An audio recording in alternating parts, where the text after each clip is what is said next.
अस्सलाम वालेकुम। आज हम सिंटैक्स बुक बोर्ड की मैथ्स की बुक 7 की एक्सरसाइज 7.2 देखेंगे। ये वही रेट्स और परसेंटेजेस वाली एक्सरसाइज है।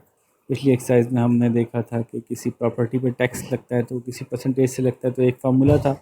इसी तरह से हमने जो है वो आज देख रहे हैं कि गवर्नमेंट अगर टैक्स लगाती है किसी सेलिंग गुड पे, उसको कहते हैं जनरल सेल्स टैक्स, GST। तो वो कैसे लगता है? एग्जैक्टली सेम तरीके से लगता है। फॉर एग्जांपल एक चीज़ 10 रुपए की है, उस पे वो बताएंगे कितने परसेंट से टैक्स लगा, वो कहलाता है टैक्स का रेट। फॉर एग्जांपल 2% से टैक्स लगा, तो कितना टैक्स लगा तो वो आप निकाल सकते हैं कि 10 multiply by 2 divide by 100 which is equals to, zero से ज़ीरो काट दिया, 2 × 2 2 × 5 = 10 विच इज़ 1/5। 1/5 को सॉल्व करेंगे आप तो आपको निकल आएगा 5×2 = 10।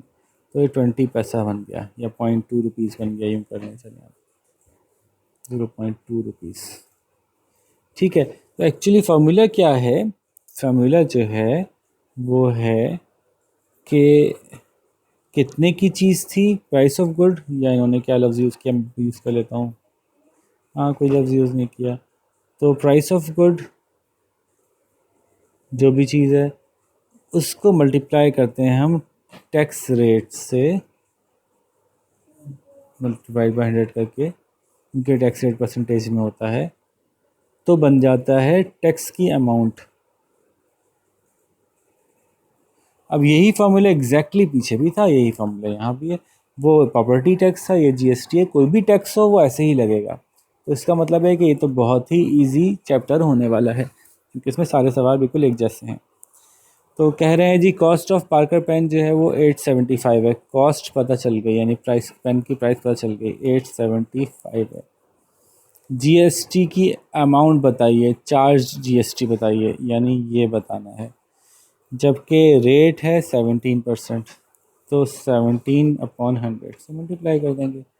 तो 875 मल्टीप्लाइड बाई 17 डिवाइड बाई 100। इसको आप 5 से चाहें तो पहले डिवाइड कर लें, मुझे तो ये अच्छा लगता है कि पहले सिंप्लीफाई कर लें, वरना बड़े बड़े अमाउंट्स आती हैं।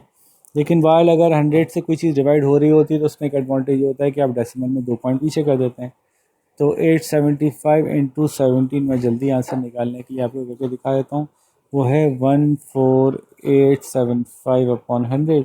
जब कोई चीज़ 100 से डिवाइड होती है तो वो डेसिमल प्लेस में 2 पीछे चले जाती है, विच इज़ 148.75 रुपीज़।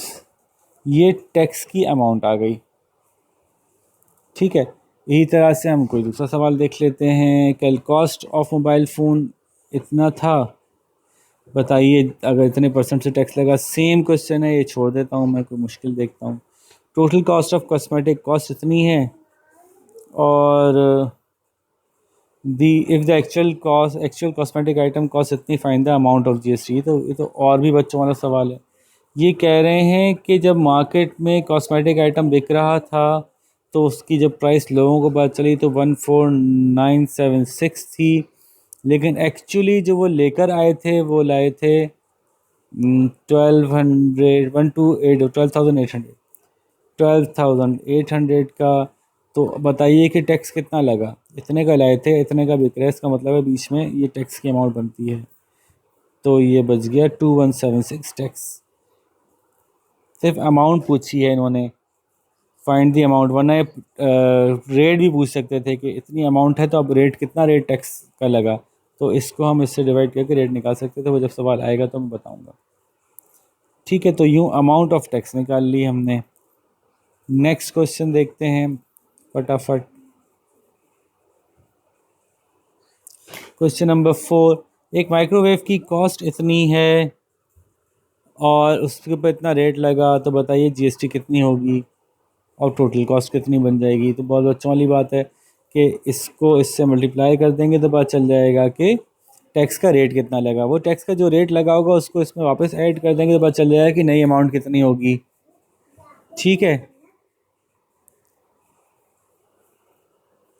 तो ये चलिए कर लेते हैं। 15,200 का 17/100, तो ये तो ज़ीरो से ज़ीरो कट ही गया। 152 को 17 से मल्टीप्लाई करना है खाली आपको। तो ये आ गया 2584 रुपीज़ का टैक्स लगा। अब कह रहे हैं कि टैक्स के बाद इसकी क्या प्राइस हो गई होगी, तो कितना आसान है, 15,200 में ये ऐड कर लें, 48771, ये इसकी नई प्राइस होगी 17784। ठीक है, आप जितनी भी चीज़ें बाज़ार से ख़रीदते हैं उस पर ऐसे ही होता है, ये टैक्स लगा हुआ होता है। एक्चुअल प्राइस जो दुकानदार कहता है या कंपनी कहती है बनाने वाली कि हम इतने का बेच सकते हैं प्रॉफिट के बाद, तो गवर्नमेंट कहती है इससे मज़ीद इतना टैक्स लगा दो, वो इतना टैक्स लगा के आपको नई प्राइस के साथ भेज देते हैं, तो इसलिए लिखा होता है उस पर प्राइस आफ्टर GST। ठीक है जी, इसी तरह से नेक्स्ट क्वेश्चन देखते हैं। Abdullah purchase 3 piece of suit for rupees 7,800, find the total cost amount of GST the rate of 17%। तो इस पर 17% का GST लगाइए, उसके बाद बता दीजिए कि नई प्राइस क्या होगी। तो पहले GST लगा के देखें कितनी अमाउंट बनती है, उस अमाउंट को इसमें ऐड कर दीजिए। तो आसान सवाल था। रेफ्रिजरेटर जो है वो इंक्लूसिव ऑफ GST 37375 में बिक रहा है, एक्चुअली कितनी होगी तो देखें। एक अमाउंट है, अभी ये वाला थोड़ा सा मज़ेदार सवाल है। एक अमाउंट है जो है 35375, इसमें एक प्राइस शामिल है जो पहले GST से पहले थी, प्लस इसमें GST शामिल है।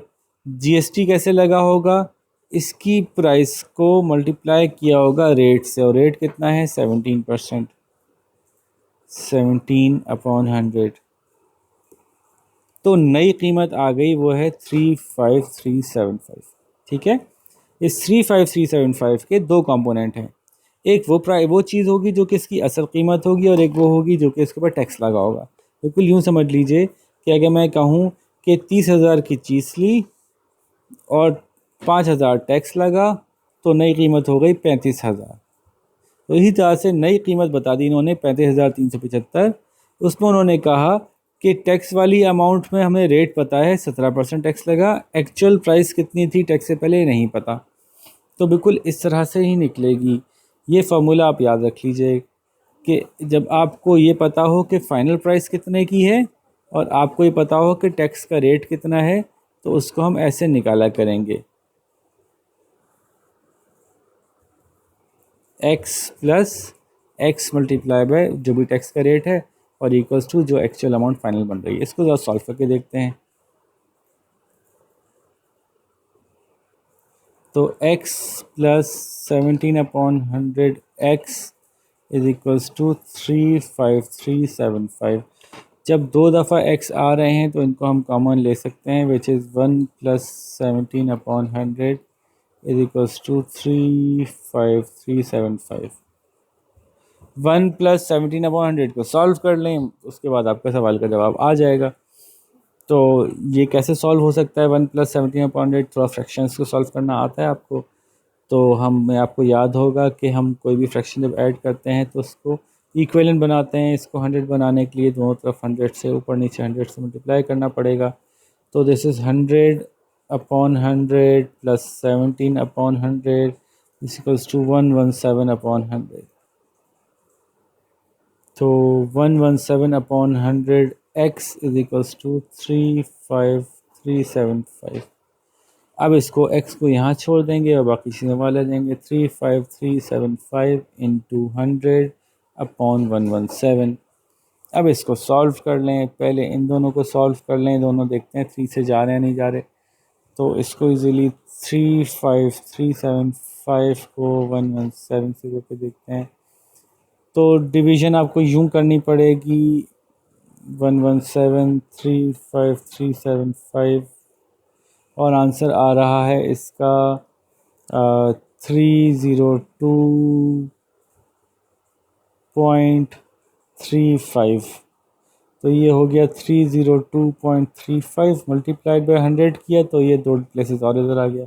इसका मतलब है कि पहले कीमत थी 30235। तो टैक्स कितना लगा, अगर पहले कीमत ये थी तो टैक्स कितना लगा, तो ये नई कीमत है, सॉरी ये नई कीमत है, ये पुरानी कीमत है। तो टैक्स कितना लगा ये हम बता सकते हैं आराम से कि नई कीमत में से पुरानी कीमत निकाल दी तो पता चल जाएगा हमें कि 5140 टैक्स लगा था एक्चुअली। ठीक है, बात समझ आती है। अच्छा, अब ये पूरा प्रोसेस मैंने एक लंबा प्रोसेस करके दिखाया कि जहाँ फाइनल प्राइस पता है हमें और रेट ऑफ टैक्स पता है, लेकिन नहीं पता कि पिछली कीमत कितनी थी। इसका एक शॉर्टकट भी है। शॉर्टकट क्या है जी? शॉर्टकट ये कि अगर हमें रेट पता हो कि कितना है तो हम डायरेक्टली उसको दूसरी तरफ ले जा सकते हैं। ये याद कर सकते हैं हम इस बात को, क्या कि जो भी फाइनल प्राइस है, जो भी फाइनल प्राइस है, तो ये है price before tax is equals to price after tax into 100 upon, ये 100 यहाँ से यहाँ चला गया ना, और ये जो भी रेट होगा 100 प्लस रेट, जो भी टैक्स का रेट होगा। ये शॉर्टकट फार्मूला बन गया हमारा 100 प्लस रेट ऑफ टैक्स। क्योंकि हमने सॉल्व किया तो देखा कि इन दोनों को जब हम सॉल्व करते हैं तो आखिरकार 1 प्लस 17/100 से 117/100 आ गया। अगर 18% होता, अगर ये 18% होता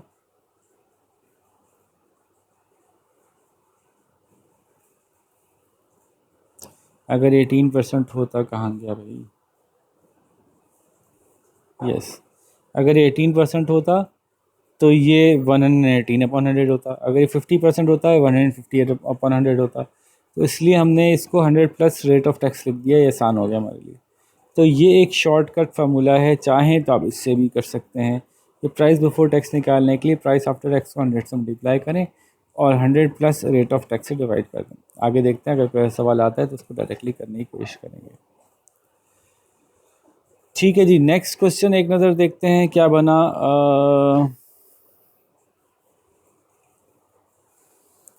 ये वाला सवाल हो गया 6, अब 7 और 8 है। A person purchase dish washer इतने का जिसमें 70%, हाँ यही वाला सवाल है। बताइए कि कॉस्ट ऑफ डिश वॉशर पहले कितनी थी और बताइए कि जीएसटी कितना लगा। सेम क्वेश्चन है, इसलिए मैं दोबारा कर देता हूँ कि पिछले सवाल में कॉम्प्लिकेशन आपको लग रही होगी कि प्राइस आफ्टर टैक्स तो है वो 61,000 है। हमने कहा प्राइस बिफोर टैक्स जो है वो, प्राइस बिफोर टैक्स जो है वो हमें मालूम करनी है। रेट हमें पता है, कितना रेट है, 17%। तो हमने क्या फार्मूला बनाया था, ऊपर 100 से मल्टीप्लाई करो, नीचे 100 प्लस 17 कर दो। तो ये हो गया 6100 इंटू 100 अपॉन 117। जब तक यहाँ पे ऐड या सब्ट्रैक्ट हो रहा है, ये उनमें से ऊपर से किसी को डिवाइड नहीं कर सकेगा, अब कर सकता है। तो 61,000 को जब 117 से डिवाइड करते हैं और मल्टीप्लाइड बाय 100 करते हैं तो आंसर आता है 52,136.75। तो ये वो प्राइस थी जो टैक्स से पहले की थी। ठीक है, प्राइस बिफोर टैक्स। अब इसमें से आप इस प्राइस आफ्टर टैक्स में से ये प्राइस माइनस कर दें, 61,000 में से 52,136.75 माइनस कर दीजिए, तो आपको पता चलेगा कि हमारी जो प्राइस बिफोर टैक्स थी 61,000 में से आप माइनस कीजिए 52,136.75, तो पता चलेगा कि टैक्स लगा है 8863.25 का। तो अभी सब कुछ आ गया हमारे पास, price after tax, price before tax और टैक्स की अमाउंट, सब कुछ ही हमारे पास आ गया जो भी उन्होंने पूछा था। क्वेश्चन नंबर 8 कोशिश करते हैं कि आप खुद करें, पढ़ के देखते हैं। मिस आलिया ने इतने पैसे दिए as a rate of GST, GST की अमाउंट बता दी और जीएसटी का रेट भी बता दिया। पूछ रहे हैं कि बताइए कि उस चीज़ की प्राइस कितनी थी जीएसटी के अलावा। एक ये सवाल भी इंटरेस्टिंग है, थोड़ा सा मुश्किल है इसलिए करवाना ही पड़ेगा। इन्होंने 2720 पे किए एज जीएसटी। तो कोई चीज़ होगी जिसकी एक प्राइस होगी उसको 17% से मल्टीप्लाई किया होगा तो अमाउंट निकल के आई होगी 2720 एज अ टैक्स। इतना टैक्स पे किया इन्होंने किसी चीज़ के ऊपर। तो पहले तो हम उस डेकोरेशन पीस की प्राइस निकालते हैं कि कितनी थी। तो जैसे हमने पहले निकाली थी, प्राइस निकालने के लिए हम इसको उधर ले जाएंगे। तो 2720 इंटू 100 अपॉन 17। तो 2720 को 17 से डिवाइड कर लें। 2720 को 17 से डिवाइड किया तो ये आया 160। इंटू 100 किया तो ये गया 160 के आगे 20। ये प्राइस थी उस चीज़ की, लेकिन ये प्राइस में टैक्स शामिल है। अब अगर टैक्स से पहले की प्राइस मालूम करनी है और ये मालूम करना है कि कितना टैक्स लगा था, तो भाई टैक्स तो मालूम है हमें। तो 16,000 में से टैक्स माइनस कर दें 2720 को, तो बनी प्राइस 13280। ये प्राइस बिफोर टैक्स है। ठीक है, यही पूछा था इन्होंने। Find the cost of decoration piece exclusive of tax. Exclusive of tax का मतलब टैक्स निकाल के। तो ये पूरी एक्सरसाइज ऑलमोस्ट मैंने खुद ही करा दी है। अब तो आपको कुछ शिकायत नहीं होनी चाहिए। तो शाबाश, एक आध सवाल जो हमने छोड़ा था वो भी कंप्लीट कीजिए। फिर इंशाल्लाह आपसे मिलते हैं अगली वीडियो में। अपना तब तक ख्याल रखिएगा। अल्लाह हाफ़िज़।